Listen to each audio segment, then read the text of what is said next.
ప్రేమ కథ. ఏమిటి అంటూ నీలమ్మ కళ్ళు పెద్దవి చేసి చూస్తూ ఆశ్చర్యపోయింది.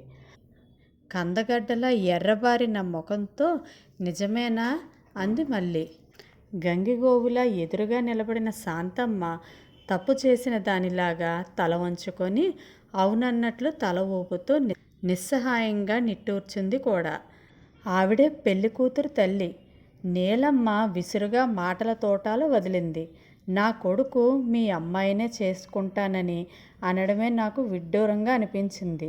ఇప్పుడేమో మీ అమ్మాయే ఈ సంబంధం వద్దని చెప్పడం ఇంకా వింతగా ఉంది. ఈమె గారి అందచందాలను మెచ్చి ఇంతకన్నా గొప్పవాడు వస్తాడని అనుకుంటుందా ఏమిటి?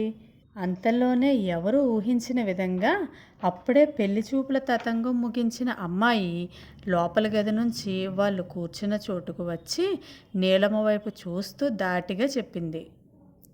రేపు మమ్మల్ని చూసిన వాళ్ళంతా కాకి ముక్కుకు దొండపండు అనే సామెతను గుర్తు చేసుకొని నవ్వుకోకూడదని నేను ఈ నిర్ణయం తీసుకున్నాను. గంతకు తగ్గ బొంతలాంటి వాడు నాకు సరిపోతాడు. మీకిప్పుడు అర్థమైందా? ఇక మీ కొడుకు ఎందుకు కోరి వచ్చాడో నేనెలా చెప్పగలను? మీరే అడిగి తెలుసుకోండి.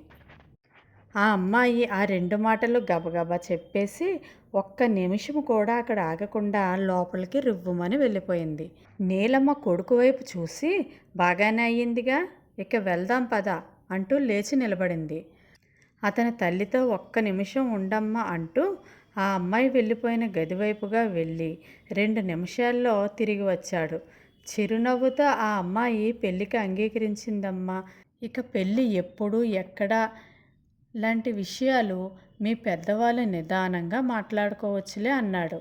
నీలమ్మ ఓ క్షణం కొడుకు వైపు విచిత్రంగా చూసి రుసరుసలాడుతానే కొడుకును అనుసరించింది. ఇంటికి రాగానే ఆ అమ్మాయిని ఏం చెప్పి ఒప్పించావురా అంటూ నిలదీసింది.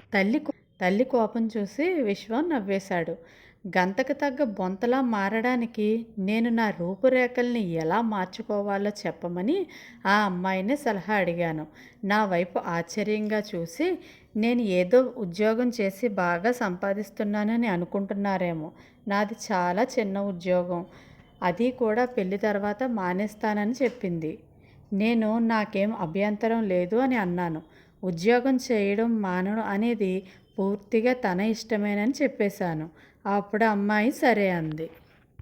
అసలు ఆ అమ్మాయి అంటే అంత మోజు ఎందుకు వచ్చిందో అది చెప్పు అంటూ మళ్ళీ రెట్టించింది నీలమ్మ. ప్రేమ అంతే అనేసి ఊరుకున్నాడు. ఆవిడకు చిర్రెత్తుకొచ్చినా చేసేదేం లేక మిన్నకుండిపోయింది. అవతల పెళ్లి కూతురు కాదంబరి తల్లిదండ్రులకు కూతురు పెళ్లి విషయంలో వింతగానే ఉంది. మీ అమ్మాయిని చూడ్డానికి వస్తున్నాం అని మధ్యాహ్నం కబురు పంపి సాయంకాలం వచ్చారు తల్లి కొడుకు. వాళ్ళు తమకి 2 వీధుల అవతలే ఉంటున్నా వాళ్ళేనని వీళ్ళకి అప్పుడే తెలిసింది. తాము పిల్లకి కట్న కానుకలంటూ ఏమీ ఇవ్వలేము. పిల్ల రూపురేఖలు చాలా సాదాసీదాగా ఉంటాయి. పెద్దగా ఏమీ చదువుకోలేదు, షాపులో పనిచేస్తుంది. పెళ్ళి కావడం కష్టమే అని అభిప్రాయంతో ఉన్న తల్లిదండ్రులకు ఇలా సంబంధం వెతుక్కుంటూ రావడం విడ్డూరంగా అనిపించింది. వయసు మళ్ళిన వాడెవడో అయి ఉంటాడు. పిల్లని చూడ్డానికి వచ్చినప్పుడు కట్నం ఇవ్వలేమని, తమ స్థితిగతులు తెలుసుకొని వాళ్లే వెనక్కి వెళ్ళిపోతారని వాళ్ళు ఊహించారు. అయితే వాళ్ళ అంచనాకి భిన్నంగా అబ్బాయి చిన్నవాడు, అందంగా ఉన్నాడు. మంచి ఉద్యోగం ఉందని తెలిసి మరీ ఆశ్చర్యపోయారు. పెళ్లి జరిగిపోయింది. విశ్వం సరదాగా హుషారుగా ఉన్నాడు పెళ్లిలో. కానీ నీలమ్మ పెళ్లి కూతురు కాదంబరి మాత్రం ఆ పెళ్ళికి కారణం ఏమిటో తెలియక ముభావంగా ఉండిపోయారు. విశ్వం వాళ్ళ ఉదాసీనతను గుర్తించాడు. కానీ తను చెయ్యగలిగింది ఏమీ లేదన్నట్లుగా మౌనంగా ఉండిపోయాడు. కాదంబరి అత్తవారింటికి కాపరానికి వచ్చేసింది. పనులన్నీ సక్రమంగా నిర్వర్తించడం చూసి నీలమ్మ కొంత సంతృప్తి చెందింది. తనకి ఆరోగ్యం సరిగ్గా లేనందువల్లనే ఇలాంటి పనివంతురాలైన అమ్మాయి అయితే బాగుంటుందని కొడుకు అనుకున్నాడేమో. పెళ్ళికి కారణం అదే అయి ఉంటుందని ఊహించింది. అయితే అది నిజం కాదని ఆమెకు తొందరలోనే తెలిసి వచ్చింది. ఒకరోజు పెరట్లో నుండి నీళ్ల బిందెతో లోపలికి వస్తూ గడప తగిలి కాదంబరి బోర్లా పడింది. దాంతో బెడ్ రెస్ట్ తీసుకోవాల్సిన అవసరం ఏర్పడింది. ఏం చెయ్యాలో, ఎవరిని సాయానికి పిలవాలా అని ఆలోచనలు చేస్తున్న నీలమ్మకు అంతా తను చూసుకోగలననే భరోసా ఇచ్చాడు విశ్వం. కానీ ఆవిడకి నమ్మకం కుదరక నీ వల్ల ఏమవుతుందిరా అంది. కానీ ఆ మరుసటి నాటి నుండి కొడుకు చేస్తున్న పనులు చూసి ఆవిడ విస్తుపోయింది. తెల్లవారుజామునే లేచి ఇంటి పనులు, తల్లి సలహాలతో వంట పనులు పూర్తి చేయడమే కాకుండా కాదంబరికి చేయవలసిన పనులు కూడా చక్కగా చేస్తున్నాడు. ఒళ్ళు తొడవడం దగ్గర నుంచి భోజనం చేయించడం వరకు కొడుకు చేయడం చూసి నీలమ్మ ఇలాంటి చాకిరీ చేయాల్సిన అవసరం ఏమొచ్చిందిరా అంటూ నిట్టూర్చింది. విశ్వం బావుందమ్మా, రోజు మనల్ని కూర్చోబెట్టి అన్ని పనులు చక్కబెట్టే కాదంబరి కొన్నాళ్ళు మంచం మీద ఉండాల్సి వస్తే ఈ మాత్రం చేయడం కూడా గొప్పేనా అన్నాడు. ఆ సమాధానం నీలమ్మకే కాదు, కాదంబరికి కూడా విచిత్రంగా అనిపించింది. ఇప్పుడు ఇంట్లో వాళ్ళు ముగ్గురే కాకుండా ఇంకో చిన్న పిల్లాడు ఉన్నాడు. ఆ పిల్లాడి పనులు మంచం మీద నుండే కాదంబరి చెబుతూ ఉంటే విశ్వమే తల్లి సాయంతో చేస్తున్నాడు. ఆ మధ్య విశ్వం పిలుపుతో ఆ ఇంటి అల్లుడైన కాంతారావు వీళ్ళింటికి వచ్చాడు. 5-6 ఏళ్ల క్రితం విశ్వం అక్కయ్య యాక్సిడెంట్లో చనిపోయింది.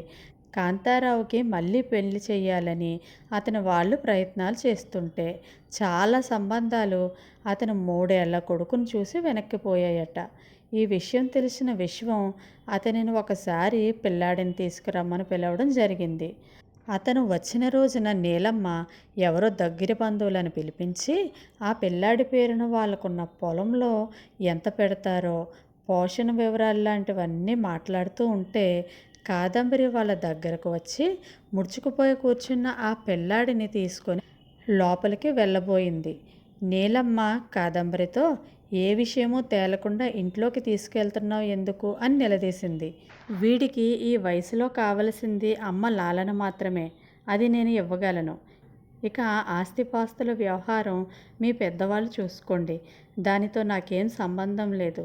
పిల్లాడు పెద్దయ్యాక స్వతంత్రంగా బతకగలిగేలాగా చదువు సంధ్యల బాధ్యతలు చూసుకుంటే సరిపోతుంది అని కాదంబరి చెప్పేసింది. కాంతారావు వెంటనే లేచి నిలబడి నా పిల్లాడికో బంధం ఏర్పడింది, వాడి గురించి నాకిక దిగుల్లేదు. ఇక పొలం ఎంత ఏమిటి అనే విషయాలు పెద్దలు ఎలా అంటే అలా చేస్తాను, కాదనేదేమీ లేదు అంటూ వెళ్ళిపోయాడు. అలా వాడి పెంపకం కాదంబరి చేతుల్లోకి వచ్చేసింది. ఆ రోజు గదిలో కూర్చున్న తల్లి దగ్గరకు వచ్చిన విశ్వం హుషారుగా చెప్పాడు. అమ్మా, రోజులాగే బుజ్జిని అత్త దగ్గర కూర్చో, నిద్ర వస్తే పక్కనే పడుకో అని చెబుతూ ఉంటే వాడేమన్నాడో తెలుసా? అత్త కాదు అమ్మా అని అన్నాడు. నీలమ్మ కొడుకు వైపు అవునా అంటూ ఆశ్చర్యంగా చూసింది. ఆ తరువాత మెల్లగా అంది, రక్త సంబంధం ఉన్న నాకంటే ఏ బంధం లేకపోయినా కాదంబరి వాడికి అమ్మలాగే ఆదరంగా చూస్తుంది. నాకదే ఆశ్చర్యంగా ఉంది అన్నది.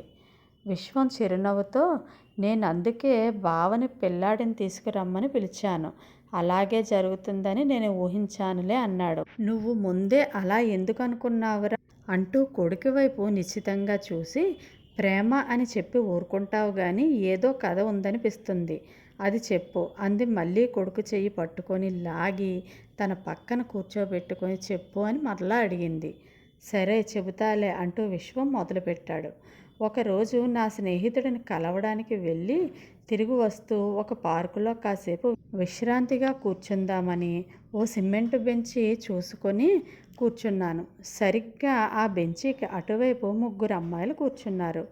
ఇటువైపు నేను ఒక్కడనే ఖాళీగా కూర్చోవడం వలన కాబోలు వాళ్ళ మాటలన్నీ నా చెవిన వినబడ్డాయి.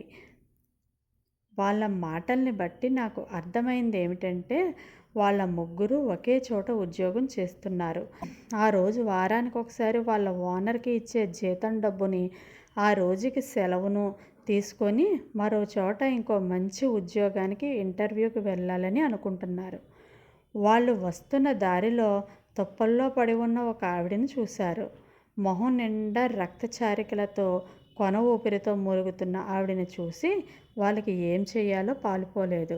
2 అమ్మాయిలు వాళ్ళ పని మీద వాళ్ళు వెళ్ళిపోతే ఒక అమ్మాయి మాత్రం తను వాళ్లతో రాలేనని చెప్పి ఆవిడను ఒక ఆటో సహాయంతో హాస్పిటల్కి తీసుకొని వెళ్ళింది. తన దగ్గరున్న డబ్బుతో మందులు కొనిచ్చి ఆమెకు మెలకువ వచ్చాక నెంబర్ తీసుకొని వాళ్లకు కబురు చేస్తామని హాస్పిటల్ వాళ్ళు తెలియజేశాక వచ్చేసి అక్కడ కూర్చుంది. చేతిలో ఉన్నదంతా ఖర్చు చేసి వాళ్ళ దగ్గర నుండి వసూలు చేసుకోకుండా వచ్చేసావు, ఈ వారం అంతా ఎలా అని ఓ అమ్మాయి అడిగితే, ఏదోలా జరుగుతుంది లేదు, డబ్బుదేముంది, వచ్చే వారం మళ్ళీ అందుతుంది కదా పెద్దావిడ, అందులోనూ మన ఊరి మనిషి అలా పడి ఉంటే ఎలా వదిలేసి వెళ్ళగలను అని చెప్పింది ఆ అమ్మాయి. మన ఊరి మనిషి కాకపోతే వదిలేయొచ్చా అని ప్రశ్న వచ్చింది. అప్పుడు మన రాష్ట్రానికి చెందిన వారేగా అనుకుంటా అని జవాబు ఇచ్చింది. మన రాష్ట్రానికి కాకుండా ఏ ఉత్తర దిక్కు వాళ్ళు అయితే పట్టించుకోనక్కర్లేదంటావా అని ప్రశ్న మళ్ళీ వచ్చింది. అప్పుడు మన దేశస్థురాలే కదా అని అనుకుంటాను అంది. ఏ విదేశస్తులు అయితే అని అడిగితే, అప్పుడు కూడా ఎవరిదైనా ప్రాణమేగా, మనుషులమేగా అనుకుంటా, అంతేనా అంటూ నవ్వుతూ వాళ్ళకి జవాబు చెప్పి లేచి నిలబడిందా అమ్మాయి. నేనప్పుడు తల తిప్పి చూశాను. ఒకే ఒక్క సెకండ్ సేపు చూశాను. చాలా సాదాసీదాగా అనిపించే ఆ అమ్మాయిలో అపూర్వమైన అందం ఏదో నాకు కనిపించింది. ఆ అమ్మాయి మాటల్లో వెలువరిసిన ప్రేమతత్వం, మానవత్వం వలన కాబోలు. వాళ్ళు వెళ్ళిపోయిన కాసేపటికి హాస్పిటల్ నుంచి నాకు ఫోన్ వచ్చింది.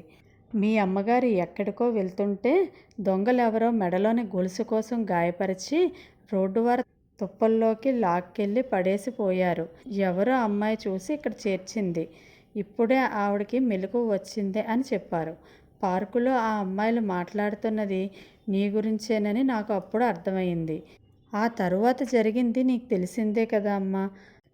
కొన్నాళ్ళ తర్వాత మనకి దగ్గరలోనే ఒక వీధిలో ఆ అమ్మాయి కనిపించేసరికి వెంబడించి మరీ అడ్రస్ తెలుసుకున్నాను. నీ మొహం నిండా రక్తపు మరకలు ఉండడం వలన నిన్ను చూసినప్పుడు కాదంబరి గుర్తుపట్టలేదేమో అంటూ ముగించాడు విశ్వం. గుమ్మం దగ్గర నుండి ఎవరో కదిలి వెళ్తున్నట్లు అనిపించి విశ్వం వెంటనే లేచి వెళ్ళాడు. కాదంబరి మెల్లగా గోడ పట్టుకొని నడవడం చూసి, నువ్వు ఎందుకు లేచావు అని అడిగాడు. కాదంబరి అతని వైపు చిరునవ్వుతో చూసింది. మొదటిసారిగా ఆమె మొహం నిండా పరుచుకున్న ఆనందాన్ని, వెలుగును చూసి విశ్వం ఆశ్చర్యపోయాడు. కాదంబరి మెల్లగా అంది, లేచాను కాబట్టి నాకు ఈ విషయం తెలిసింది. నాలోని ప్రేమతత్వాన్ని గుర్తించి గౌరవించి మీలోని దైవతత్వానికి తల వంచి నమస్కరిస్తున్నాను అంటూ భావోద్వేగంతో విశ్వం చేతుల్లో మొహం దాచుకుంది కాదంబరి. నీతో కలిసి జీవితం పంచుకోవడం వలన నా జీవితం ఆనందంగా గడిచిపోతుందనే స్వార్థమే తప్ప ఇందులో నా గొప్పతనం ఏమీ లేదు అన్నాడు విశ్వం. కోడల్లోని అందాన్ని మొదటిసారిగా గమనించిన నీలమ్మ ఆనందంతో మనసులో వాళ్ళని ఆశీర్వదించింది. అదండి ప్రేమ కథ. ఈ కథ కనుక మీకు నచ్చినట్లయితే ప్లీజ్ లైక్ చేయండి, సబ్స్క్రైబ్ చేసుకోండి. Thank you.